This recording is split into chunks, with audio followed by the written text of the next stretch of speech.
We're going to call to order the special meeting of the Winnebago County Board for Thursday, June 2nd, 2016. Clerk will call the roll. Biondo. Boomer. Padusha. Gurl. Gorel. Guevara.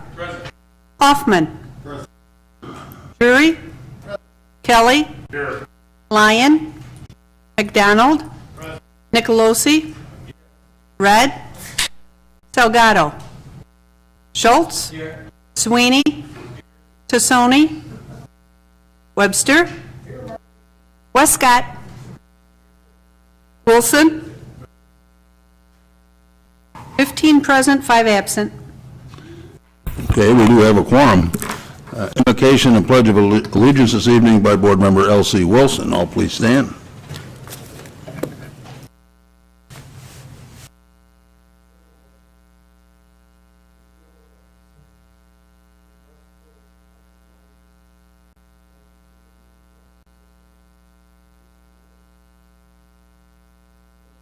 License. Thank you.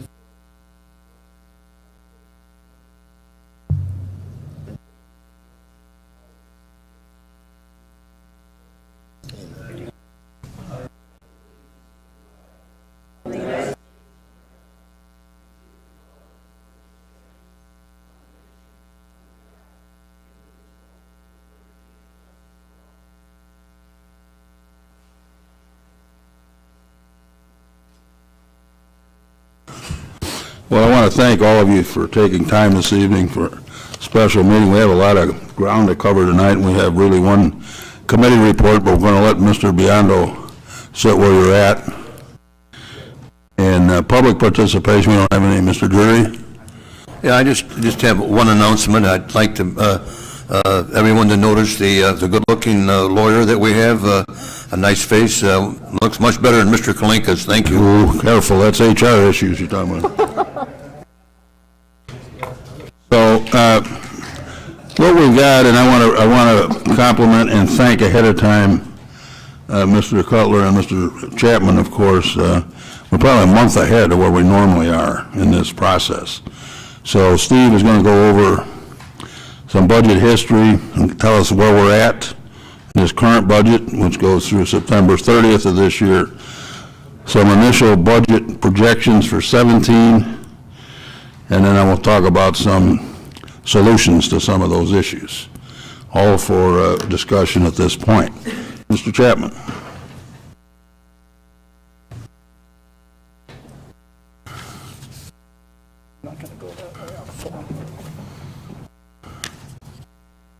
You can take that one, sure. I've got 3.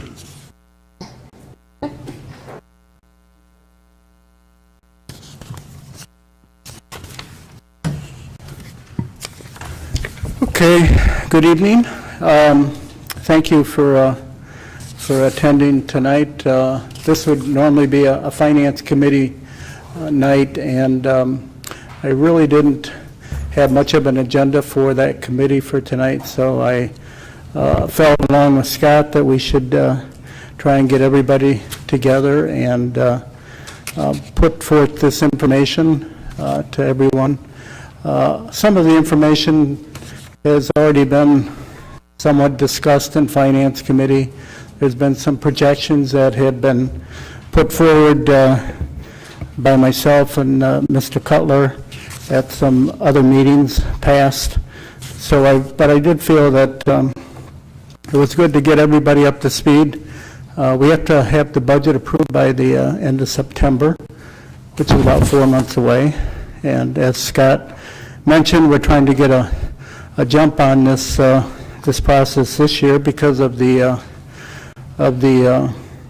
severity of the issue, plus just to try and get input from everyone that would like to give it rather than doing it on September 26th. So first item, the first section here, I'm going to be real brief. This is just some comparative numbers that we put forward, I think in the past to some of the committees, but A1 kind of gives you a comparison of where we've been in the past, going from 2008 to 2016, as far as the budget reductions that we have done.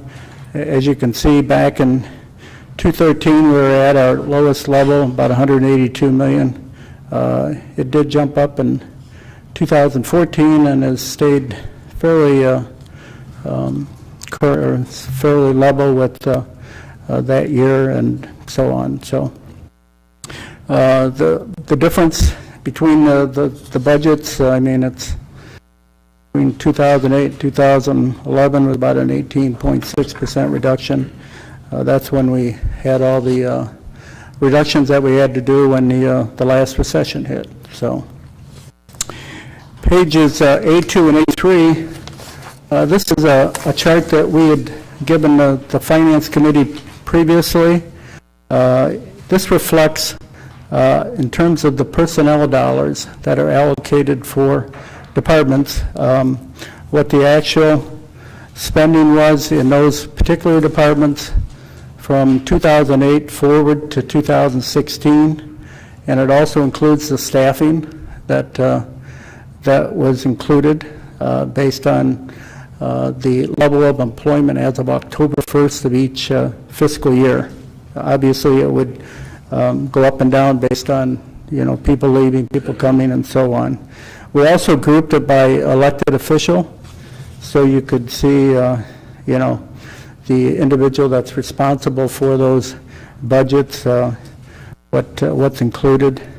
Back in 2008, we had a staff of about 1,700 full-time employees, and the budget for 2016 reflects about 1,418. So there has been a significant reduction, and you can see, we took the big hits back in 2010, 2011, when things went to heck. Let's see here. A4. This is a sheet that we had given the Finance Committee previously also. We actually gave them, I think, the case filings going back to 1978. This just reflects from 1999 forward to 2015. The column on the left indicates that the case type that you have that's filed in the courts, and then with the appropriate number across the page. As you can see, probably starting in 2008, those case filings has gone down significantly, and probably the area of most significance would probably be in the, I think the third line up from the bottom, traffic. Back in 2008, there were 103,000 traffic cases filed. 2015, 64,000. So what's that, a reduction, almost 50%? So, and remember that we generate revenue, as much as people don't like to get tickets. We do generate revenue through those traffic tickets, both in the courts and other fees that are charged. So that complicates the issue in terms of the revenue side when you have those kind of reductions that are reflected. I'm not going to go over any of the other ones, but you can see some of them are up and down, and there's filing fees that go with those cases. So obviously that reflects our income also. Steve?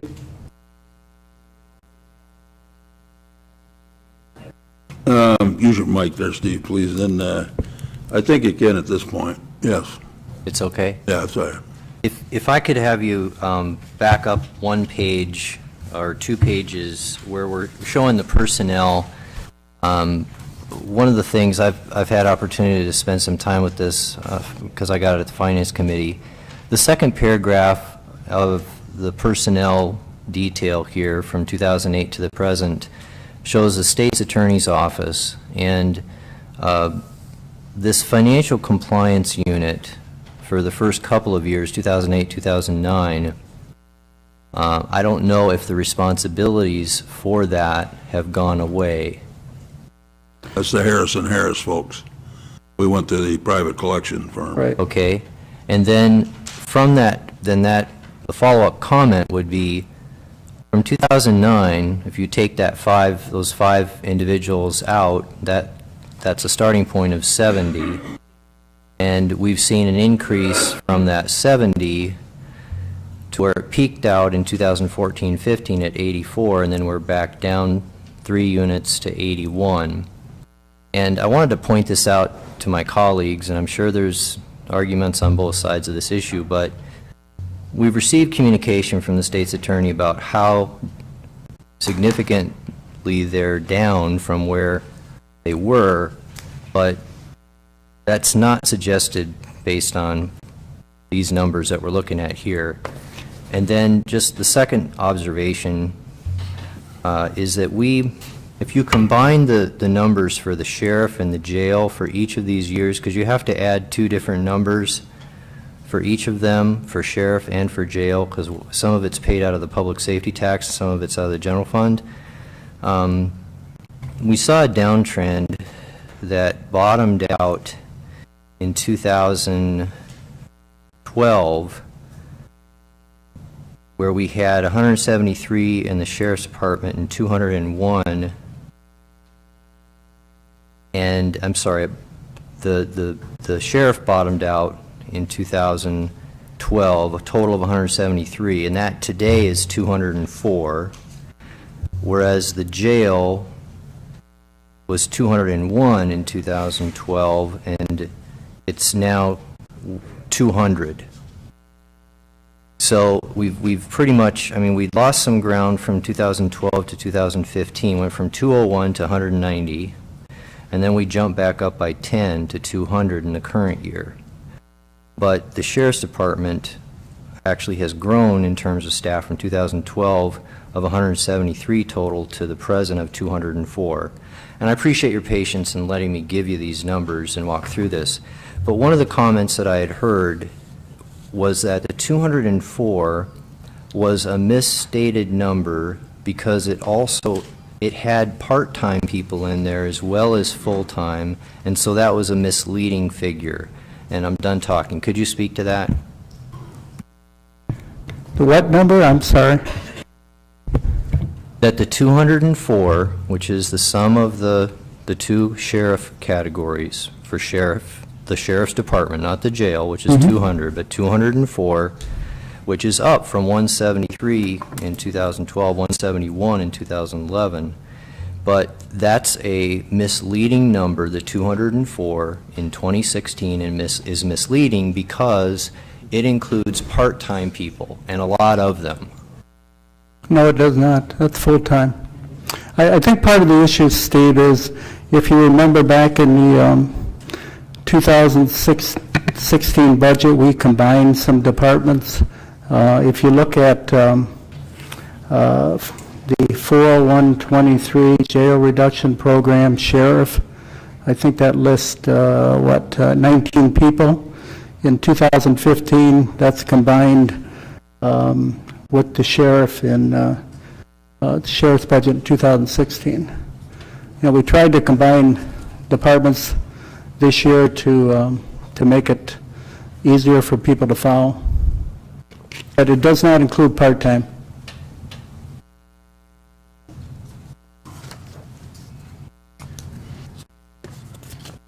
Okay? We can come back if No, we there's can more talk further. questions, Yeah. Mr. Schultz. Please note them, and we'll try and pick them up. We get through a little more data here, quite a bit to cover. Mr. Okay. Chapman. So the bottom line, I want to make one point. Total cases filed. If we look at 2004, the second line from the bottom of page A4, that's probably the most significant to all of you. At 109,000, almost 110,000 cases filed currently through definitively to 2015, there were 64.5. So there's a significant drop in the number of cases filed. Okay. Okay, let's move on to section B1, or the section B section. This deals with where we're at this year, fiscal year. As you know, we have tried to keep the Finance Committee somewhat up to date in terms of the general fund and public safety sales tax fund as far as where revenues are in relation to budget and so on. But this section, we tried to estimate it out to the end of the fiscal year. But let's start at the beginning. In terms of this fiscal year, the fund balances that we had was in the general fund, $12,928,000. In the 1% fund, $15,600,000. If you remember, there's a overpayment by the state of $626,000 that we were notified of back in, I think, April, and our auditors indicated that we had to reflect that reduction on an accrual basis. So the fund balance was reduced down to the $12,928,000. It was actually, prior to that amendment, about $13,500. So as far as the 2016 budget, what was approved by the board and amendments, the general fund, the original budget, I believe, was $50,000 over expenditures and revenues. I think that reflected the community policing study that we had done. We also passed two other budget amendments this year, one for the state's attorney, $82,000, one for the sheriff to replace a vehicle that was involved in an accident. So that was about $140,000, $150,000. So the starting point for the general fund was at a deficit of $191,000. As far as the 1% sales tax, we had revenues $28,584, expenditures of $29,562, which was a deficit about $978,000. That pretty much represents the next page, where the board decided to incorporate into the budget an amendment to add additional corrections officers and equipment and so on into the 1% budget. That total amendment was $978,000, and that's what created the deficit that's reflected on here. We go to the next page, B3. Just 1 second, Steve. Everybody with us? Yep. Your microphone, please. Mrs. Red. Looking back at page B2, how many people or how many staff, law enforcement people were hired in this $245,000? 245. What, I'm not following your question. It says Remember various the budget equipment. amendment that was approved? Yeah, There's 10 additional correction officers. 10? 10 at the very top. There were 10 additional correction officers. Okay, are there So it any, is equipment or vehicles. have we hired any people for the street? What are you talking about? We're talking about the budget amendment that was approved with shortly after, in fact, with the budget, wasn't it? Yes. Okay, Well, yeah, we can talk further as we go here. all right, thank you. Okay? Go ahead. Okay, let's go to page B3. This is kind of a summary of where we anticipate being at the end of this fiscal year. Reflects both the revenue side and the expenditure side. We've combined the expenditures from both funds, the revenues. We did separate out the pages following that reflect the general fund and 1% revenues, the projected actual numbers versus the budget numbers. I'm not going to go through them all, but I did also include on page B8 and B9 somewhat of an explanation on some of the variances that we have in the different funds. Some of these we've been carrying forward since the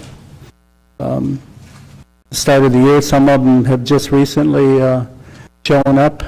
We had, both in the replacement tax and our income tax, both the month of April and May, I think replacement tax revenues were down 24%, and the income tax revenues were down 19%. So those are just some recent deficits that we've seen. The other funds, like I said, I'm not going to go through them all tonight, but if you have questions on them, again, it's based on the best estimates. Some of these revenues, such as the sales taxes, we won't see our final receipt until December of next year, or this year, 8 months from now, 6 months from now. So, we try and do the best we can in terms of the estimates, but there's always going to be things that come up and change. The expenditure side, if you go back to page, let's see, B10,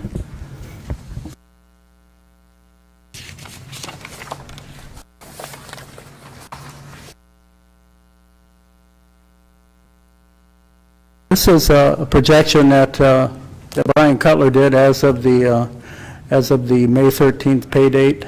It's reflected expenditures through that date, and then a projection through the end of the year. It shows the expenditures of about $55.7 million, and with the budget being about $53.9. This reflects by department the surpluses or deficits related to each department. In the Sheriff's Department, this includes the additional staff that he has hired during the year, and it's forecast out through the end of the year with no other additional hiring being done by the sheriff as far as new positions. Replacement positions are another issue, but the new positions, they're not included. So, let's see here. So if we look at the totals, we originally had, as part of the budget, had said that expenditures were going to be over revenues by $1,169,000. Right now, the way the projection looks, it'll be about a little over $2 million, which is about $839,000 variance. And you can see the differences. Obviously, the big difference in terms of the expenditures and the debt service is the refinancing that we did of the debt. That reduced that down by $2,540,000. So That was B3 you were on? I'm sorry? That was B3 Yes. you were on? Yeah. That reflects where we'll end up this fiscal year.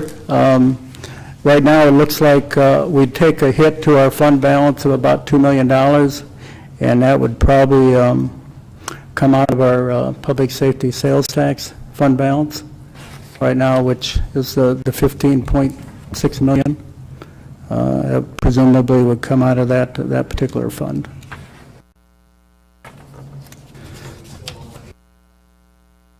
Below $8.5 million debt that we have to pay out of that $15 million. We don't just have $15 million laying around, in the public safety. Right, I mean, we have to, when we look at the fund balance, we consider, the 3 months' worth of expenses plus the debt payment that we have, which will actually be reduced. Right, I will. Mr. Schultz?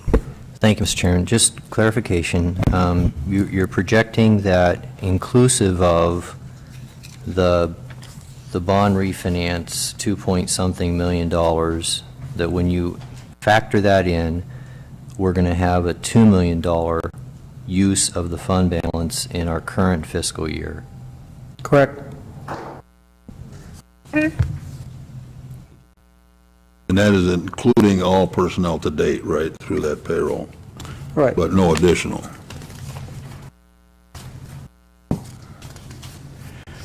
Okay, so that kind of wraps up 2016. Again, these are our estimates based on, what happens between now and the end of September. Some of the revenues, like I said, actually go into December in terms of what your actual numbers are, so. But we try to do the best we can. Let's go to, let's see here. Let's go to page C1.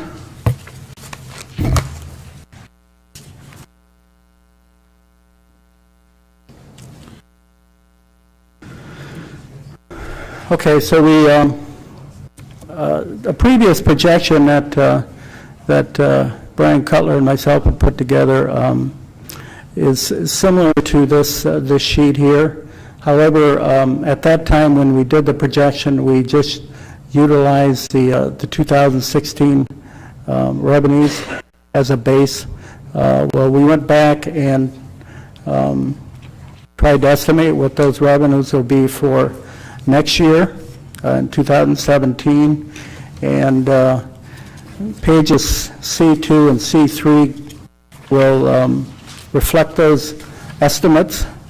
What I included on these two sheets is the budget itself from 2016, the revenue budget, what the estimate was for 16, and then the estimate for 17. So give you a little bit of history in terms of where we're at. The expenditures on this sheet, we utilized the starting 2016 budget and then made amendments or made adjustments to that based on information that we had knowledge of and so on. We've included in there, presuming that we continue with the refinancing, a reduction of $3 million for the debt service. We took out You're on C1 now, I assume. C1, yeah. Okay. Sorry.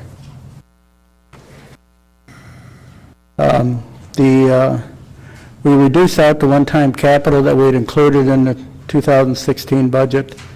2017 budget, we've included anticipated increases in personnel costs due to bargaining unit increases, other adjustments, the increase in the budget based on the sheriff's budget amendment that he had submitted, which is still currently in, I guess, the Finance Committee.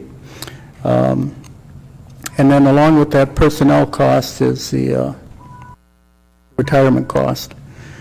We also have some non-personnel costs that we're going to see increase this coming year for the election cost, as Margie came to the Finance Committee previously and explained that.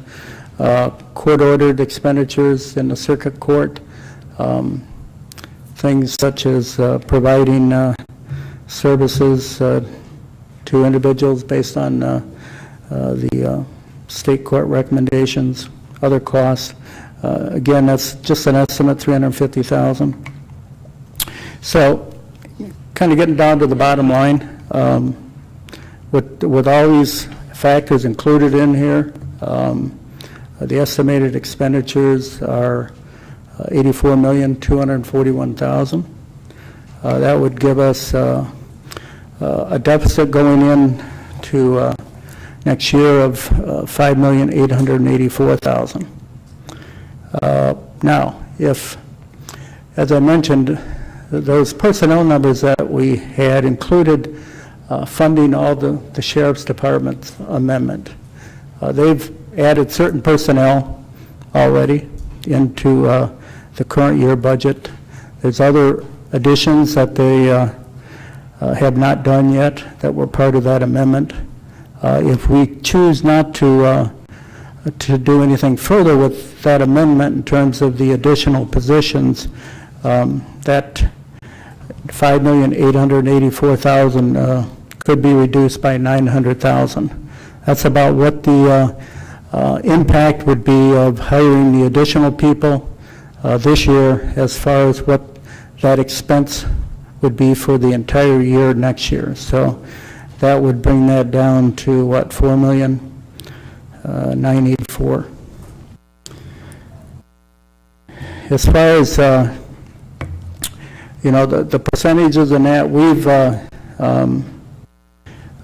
always, the last few years have looked at, across the board type reductions after we fund certain expenses. There's certain expenses we have to fund, and we call those exempt expenses because they can't really be reduced.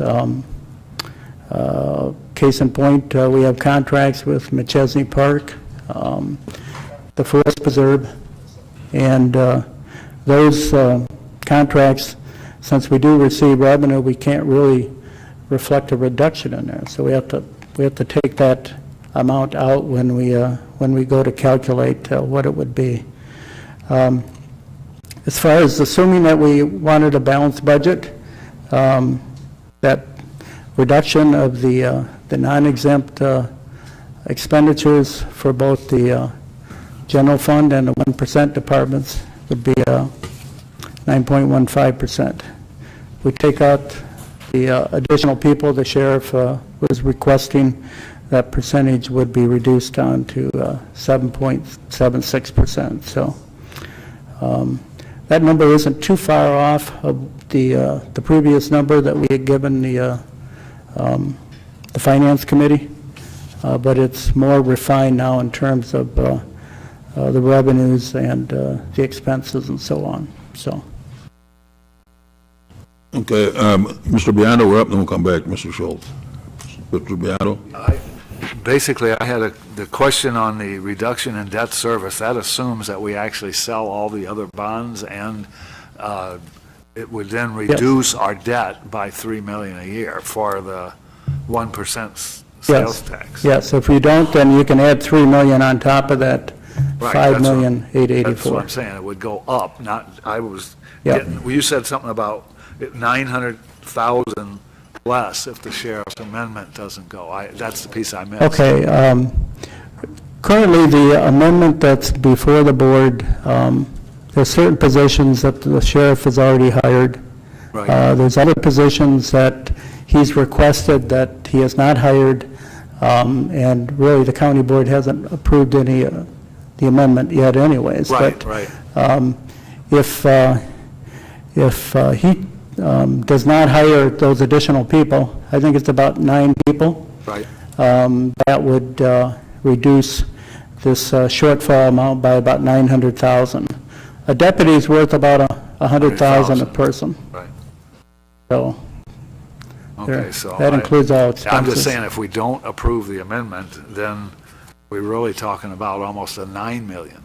Or, I'm sorry, it would be. If you did. Oh, okay, yes. It Right, would- yeah, there's taking out the the two 930. percentages reflect the difference between the two. Yeah, it'd be about 8, so it'd be 5.884 minus 3 million, and, I'm sorry, plus 3 million and minus 900K. Gives you about 8 million. Correct. All right.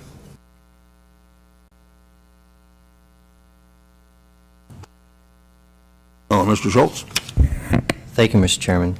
And this is not meant, honestly, to be a lobbying one way or the other, but just as a reminder to the board, the thing that got us into trouble, a lot of trouble this year, is that the approval on the issuance of the new bonds as part of the refinance only required a majority vote. And so we had the majority vote that was necessary for that. but the subsequent budget amendments that use that money require a higher percentage, and we never had those votes. So my plea to my colleagues would be, you know where I stand on that issue, I don't need to beat that up, but please, let's make sure that we have enough votes to not just pass the new bonds, but also do the necessary budget amendments if we're going to approve those new bonds in the new year. Further discussion, questions, Mr. Biondo? Yeah, if the, it's like Mr. Schultz says, if the bonds are approved just by themselves, that requires a majority. And also, to pass the budget requires a majority. The only thing that requires a supermajority is to allocate past the budget. Is that not true? So an amendment requires 2/3, 14 people, and the other one requires 11. So, Correct. yeah. So are we putting this in the budget, assuming we're going to pass the, because with, $7 to $8 million, I'm not sure we would have the votes to pass our budget, is the thing I'm worried about. Okay. Steve, you got any further? No, I think what we'd like to go over now, I think Scott's going to take this part of the discussion, is either some potential revenue enhancements or expenditure reductions. That's reflected on pages D1 through D3. Okay, everybody get to D1. I do want to back up just 1 minute to A1 and just refresh everyone of what's happened since '08. And that would be the bottom line on page A1, 2008 to 16, some $25,855,000. We've reduced this budget since that point in time. So now you've just seen we're looking at least probably somewhere in the 5 million range here. So let me give you just a few thoughts that we're going through as we develop this budget, and this again is discussion's sake. These are things, nothing cast in stone, but again, I want to recognize certainly what we've done staff-wise to get this ready this early. Options on revenues, I mean, these are simple. Frankly, they don't amount to a lot, but you can't, the property tax extension, tax caps, number one, 0.7% rate of inflation. We decide to invoke that levy, that would add $273,000. Fees, there's building zoning, some of these that had not been done when we recently redid fees are being looked at. Again, could help some, but as far as not nearly looking at this deficit. Maybe there's departments for which fees, user fees are appropriate, and they need to look at all of that. Review the levies based on expenditures, priorities, and fund balance. For example, different, as you know, funds we have may have different fund balances, and we may have to use one area to help balance another. That's typical when it gets to this, actually closer to the September timeline. Special funds are unique funds some departments have that might be able to be used to help offset some of the deficit. So revenues, I don't see, that is, by the way, that's a huge part of our issue. A few years ago, you would see we had $31 million in 1 cent sales tax revenue. So that's still down several $1 million. Our property tax side, I don't think I have to say anything about our base, what's going on there.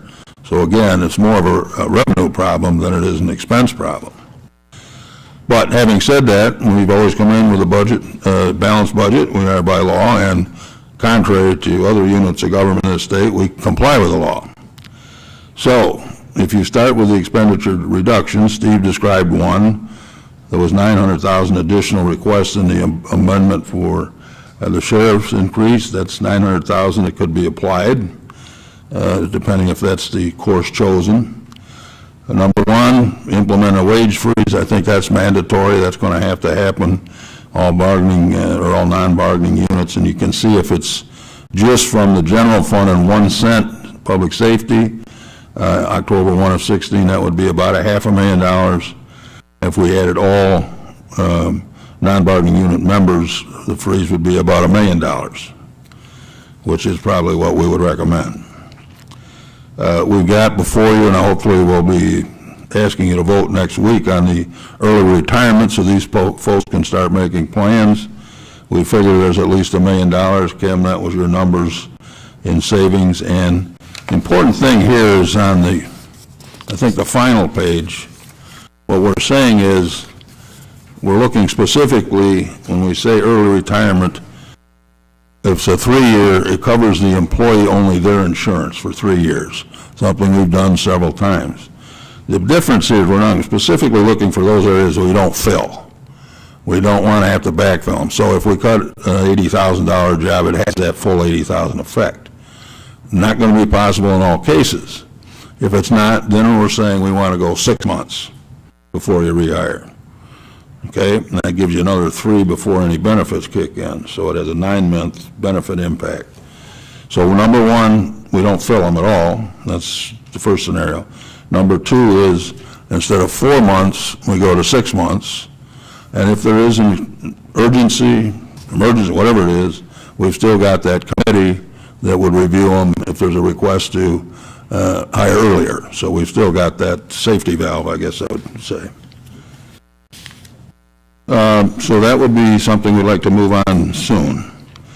Third, institute furlough days. We've done this before. We offer this as a, again, a discussion, I would say, trying to, ease the pain some, if I still. There's nothing any fun about this, because you see what we've already cut in budgets over the years. But this is running a 6 days a year. If we had every, first of all, general fund and 1% public safety employee, 166,000, is that a year? Is that, Steve, or is it half of that now? I've got my old sheet here.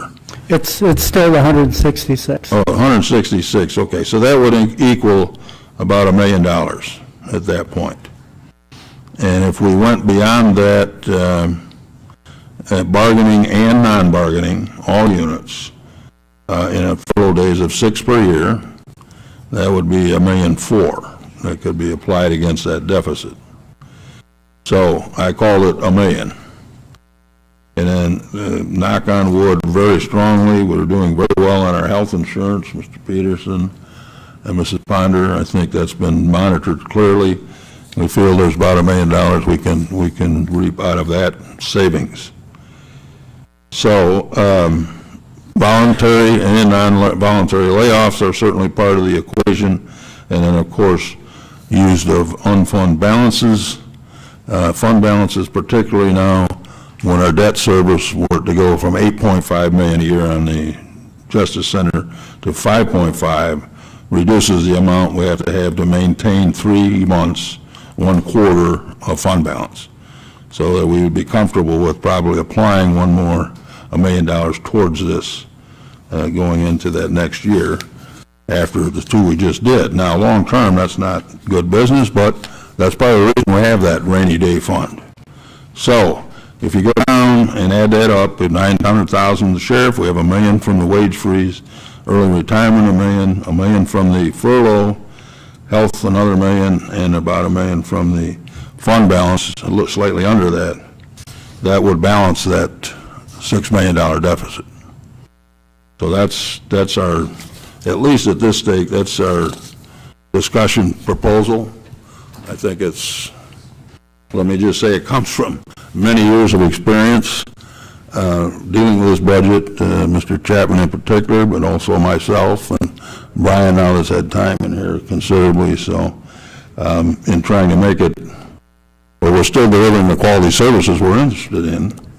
And this whole law enforcement thing, we need to talk about that further. I mean, we've got a system there that's all interconnected, and I think there's clearly a crime issue we're all concerned about out there, so if in fact the wishes are to staff that further, I would offer 2 things. Number 1, let's make sure our partner, the largest law enforcement agency in this county, the city of Rockford, is matching what we're doing. And then second of all, let's make sure, the million bang for the buck. So I think there's some things we can do. Maybe we can provide some dollars for overtime on these special saturation units, rather than hiring additional personnel at 100K each. We use existing, we use, as the sheriff's done a good job with Loves Park and Rockford, many other agencies, but maybe there's a pool that Rockford and these other agencies would match to provide overtime, so we can continue those type of special focus units. So those are some of the thoughts that are out there at this point. But yeah, it looks pretty tough, but I think there's, we'll get through this. Mr. Jerry. Thank you, Chairman. Yes, we have a very, very serious situation in front of us. Before I get to what I'm going to say is that, maybe we'll have to take a look down the road. I know, for instance, we have people that are doing jobs that are far beyond what the job requires. We're paying somebody $130,000 a year to do a job that should pay no more than $60,000. We may have to, down the road, look at some caps, capping certain salaries. When that's it, that they don't go any higher.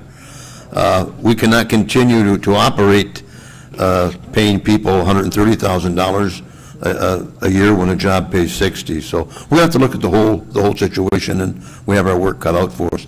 But having said that, I'm connected to the community, and I'm very involved. There's two things in this community that people are worried about. The number one issue is taxes. They're too high. And having said that, the next one is the crime in this community.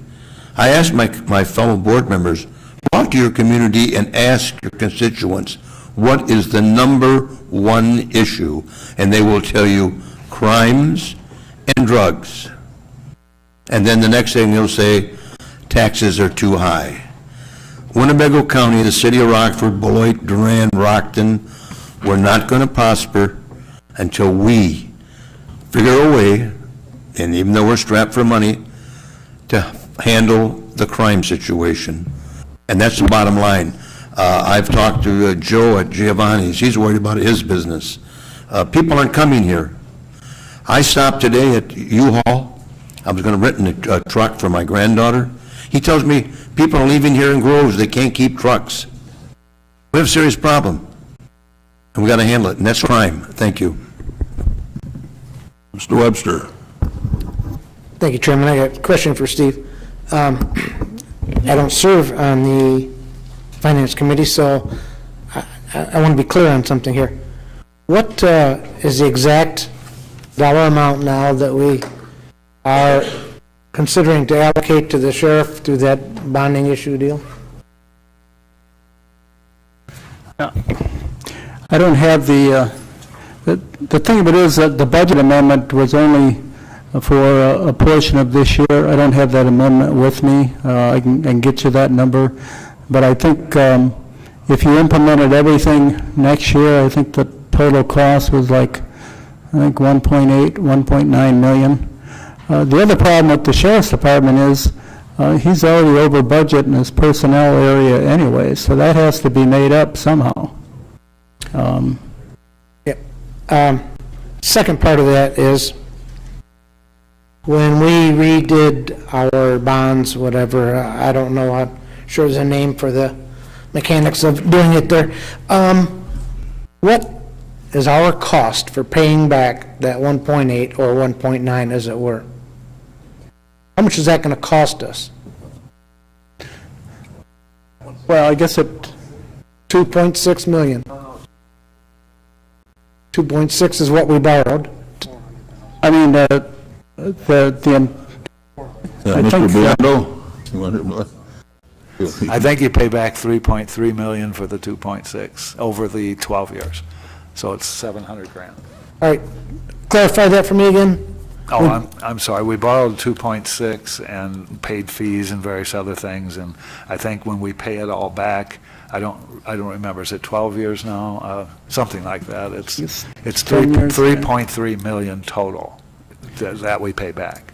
So it's. but that's just for the first bond. That's correct. Right. And if we did them all, it's going to be, and we did it over a 12-year period, it's like $12 million in interest. But we don't pay the sheriff anything for the next 9 years because we're paying this $8.5 million. And if we did the bonds, Please hold down. we wind up paying, we actually get $3 million a year, so we get $27 million during those 9 years to pay the sheriff to do the job of getting rid of these 17 crimes a day that we have in this town. So, all right, I couldn't hear part of that. Some folks were talking in the background here. For the total deal, okay, so for this first one, the first part of this, about 2.6, payback would be 3.3. Throughout this total program, what's our payout and what's our payback if we followed the whole thing you're talking about there? I had it at one time, I don't know for sure right now, but I think we have to pay like 12 million in interest, but we get over those, 16 years? It would be between 2016 and 2034, so how many years that is. The sheriff would get almost $50 million The sheriff will get 50 million? over those number of years, yeah. And what does it cost us? 12 million. We'd have to pay back like, 62 or something like that. That's Okay. just estimates. So he'd get 50 and we'd pay back 62. Yes, yes.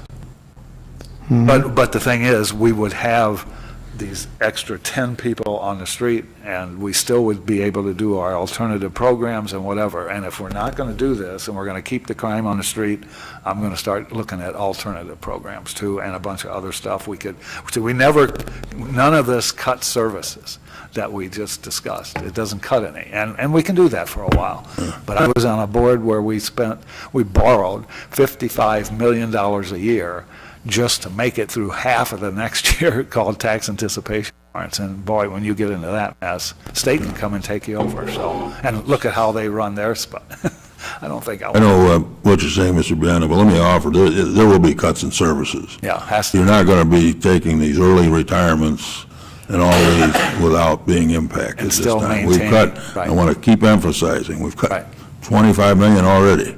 This is, and we're talking about another 6. Right, you're right. Okay, so this is going to get into some core services, so you can bet some things are going to slow down, might be some longer lines here and there, but I can tell you, our leadership and not only our elected officials, our department have done a terrific job at this point. I mean, we don't hear the complaints, I'm sure you don't at this point, because I would as well.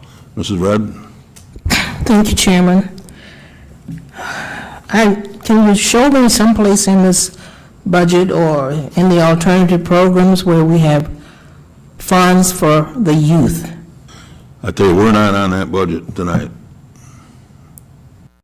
Okay, We'll be glad to get you that information as we go on. This is a little broader look here this evening. okay. But as far as, if you're talking about alternative programs, I think that's cut down to what, 400,000 or 500,000, Dave? Somewhere in that neighborhood. Thank you. It's about a little over 2 million, I think, with the drug court, mental health court, all of that, which complies with the spirit of the referendum. Thank you. Okay? We do need to do more on that youth end, I certainly agree. Mr. Schultz? Thank you, Mr. Chairman. I do believe that we need to resurface the remaining cash flows as it relates to the bonds that would have to be refinanced in the remainder of the program, which we know is the bulk of it, in relation to the additional interest, because I'm not sure that Ted had the numbers right, and he might have, but it needs to be clarified for us so it's not just off the cuff, because, in my opinion, this is going to be an issue of debate. And as a result of that, and I think it's mainly going to be an issue of debate because we're not funding additional folks now, we're just trying to make ends meet, and that's a whole other conversation. But in addition to that, I think because this is going to be an item of conversation, there has to be a Plan B where you take the additional $3 million out. It may be that you don't end up using that plan, and the board will end up using indebtedness to fund the budget. But just in case, it seems like baking it in from the front end, assuming that we're going to do that, that's a huge assumption, and I will not vote for that, and I don't know how many of my colleagues will be with me, but it at least requires some planning. Mr. Webster? Thank you, Chairman. I had a follow-up to that, to my questioning there. So with that 2.6 million, we already have that secured, so to speak? For this year, yes, we already sold the bonds. Okay, now, where I'm going with this is that when we borrowed that money, is it cast in stone that we have to use that money only for the sheriff's department? Could we reallocate that money for other things? We actually didn't borrow, we borrowed the money to pay off a bond that was coming due, so basically it reduces our debt service that we have to allocate from the 1% fund. So it's just reducing our expenses, and we're in essence reallocating those to, the overall budget, the way it's presented, so. So I guess that, my question was though, could that 2.6, when this comes up for a vote, if we voted no on this, okay, then that money would be reallocated to something else that we'd have to vote on. We've already voted on it. That's what I'm saying. We haven't voted to spend it yet. It's baked in here, Jim. They baked it into this year already. This is the current year. There's a okay, I think there's a difference when these come due. There's difference throughout the year, right? There's more this fall to come on. Well, yeah, I mean, if we go forward, we're going to do another sale in the fall, correct? Mr. Wilson? Thank you, Mr. Chairman.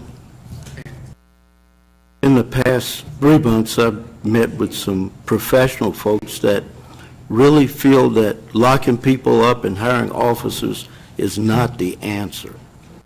And I'm not a professional, but I'm going by what I was told.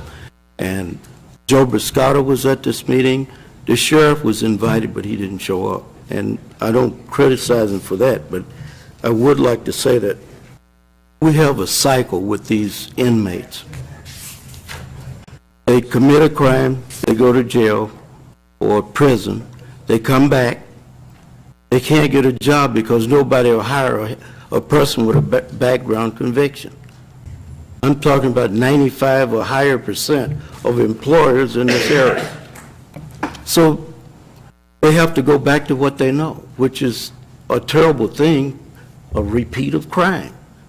Somehow we need to find a balance for that. Keep adding people at this place and somewhere else, I've been told, is not the answer. Preventive measures is something that, and I don't know what preventive measures would be, but I would love to have a study done by someone that could tell us the preventive things that we could do to help alleviate putting people in jail and this vicious cycle continuing. Well, Mr. Peterson lives and breathes this, so you want to comment on that at all? Yes, I will. LC, I was at a meeting today at 2 o'clock where we were discussing, I was at a meeting today at 2 o'clock where we're trying to bring the community together on this, and it was part of it was a portion of Transform Rockford, one of the subcommittees of Transform Rockford, but it's key on the radar of the entire Transform Rockford, just not Winnebago County. And so they should have a plan before the month of June is over. They're trying to have everything put together where we will work together. We were talking about both parole and probation and then what the outcomes are. And I'd be happy to talk to you more after this meeting if you'd like. Meeting, and we've been talking about things like this, and I've put myself out there to have a job fair to try to invite parolees and people that have been incarcerated and try to get employers there that are willing to say, yes, I will hire this individual if he's trained. I'm doing that as I speak now. We have a meeting Tuesday. And Dave, you're invited. Mr. Gobaro? Thank you, Mr. Chairman. I agree with LC on the need for a job fair. I agree that there is a need to get people out of the cycle of criminality and into employment.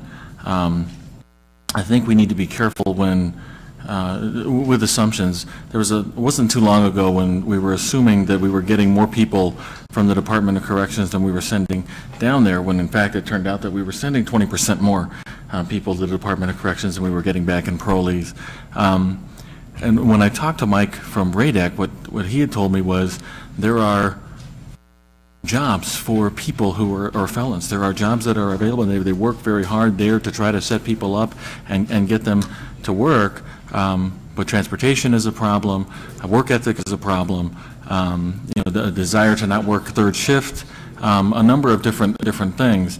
And so a lot of these skills, impressing on folks that, hey, it's not that there aren't jobs, it's that this may not, for this season, for this year or 36 months or whatever, may not be the job that you're desperate to have or enjoy that much, but you're working towards something, you're building a future, and we've had immigrant populations build this city, doing very hard and difficult labor and create businesses and everything else, and I think we need to get back to that culture. Mr. Biondo. So I want to get back to the budget here a little bit. There's the section 6.1 of the state Illinois code talks about for appropriations are actually barred, or transfers, from one place to another. After you adopt the county budget, no further appropriations can be made, it says, and appropriations in excess of those authorized by the budget. That means any one of these department heads that spend more than we allocate in the budget actually have committed a crime. And I have that right here. And it's, to pass the budget, you only need a simple majority. But to pass a budget amendment, you need 2/3, as you know. And that's the only way, with the ayes and the nays, as it says, on the record of that meeting, if you pass this budget and then you can't pass amendments and they still spend the money, there's a violation. It's called any person who violates or who neglects or fails to comply with the terms of this division commits a Class B misdemeanor. And it's not a big, long jail term, but all I'm saying, I'm sure it would be embarrassing, if nothing else. And they used it on me for being on 2 boards and took it to the Supreme Court of Illinois, saying that it was a Class 3 felony in my case to be on 2 boards. So I think, that ought to be brought out, is that they're actually committing a crime against the state statutes if they spend more than we give them. And that it's happening, especially with the 3 groups, the sheriff, the state's attorney, and the public defender. They always, every year, seem to spend more than what we give them. And somewhere along the line, I want to be able to say, when we give you this budget, if you've hired extra people, and you're going to have to lay some of them off then, because you don't have the money. We can't be $900,000 over for one department, and we can't be, I don't want to keep using balances and other things, to do it. And rainy day fund, I can do it 1 year because this kind of fell on us. But man, we can't plan to keep doing it, because I know what the other result is when the school district was borrowing $77 million a year, and they almost had to borrow it twice, and the state would have taken them over. So I don't know what the county does, but I'll bet you there's some law in there that if we get to a point where we have to borrow just to make it through the year, then we lose money to interest, and I don't want to do that, so. No, in defense of some of that, remember we were 1,170 in the jail and 12, and we said, all right, go ahead and run with the staff, and we'll work this out as we go. Now, we had some substantial fund balances to back that statement up, so that was why part of that is. But your point's well taken. I mean, we're in a whole different mode at this point. And what many of you said is true, and it comes back to the new chief mentioned the other night at Memorial Hall, parenting. And Ted, you and I have talked about that at length. That seems to be the issue. I also want to put a plug into some of the offices in the administration building, and some of the folks like Margie, for example, and Kim, who's here. These are they're way short-gunned purchasing, on and on. And there's more and more information that we want, that all of you want, but we're going to have to be sensitive to that going forward, because, this kind of an operation where you're 1,500 employees, it wouldn't be unusual to have a dozen HR people, and who knows, 6, 8, 10 purchasing individuals, or those kind of things. So we need to be aware of the smaller departments. First of all, their average workers aren't being paid near what some are, but more importantly, the numbers aren't there. So we'll have to watch that as we go too. Again, reiterating, this is a draft. This is some options that are going to require some thought, and please welcome your input into this. And I think probably a bake sale's out of the question. We used to say we'd have a bake sale, but probably won't do it, huh? Any other comments or questions? Mr. Wilson? I believe you made the statement, and I agree with it. You may have to have some folks work overtime rather than hiring. We did this practice back in the early 2000s at the place I worked, and it worked. Something that simple. Yes. Yeah, that does. With the benefits of roll-ups, it's worth some overtime as opposed to another full-time. True. Okay, I entertain a motion to adjourn. Moved by Mr. Jury, second by Mr. Guevara, Mr. Wilson, Mr. Boomer. All those in favor say aye. Opposed? We're adjourned. Thank you.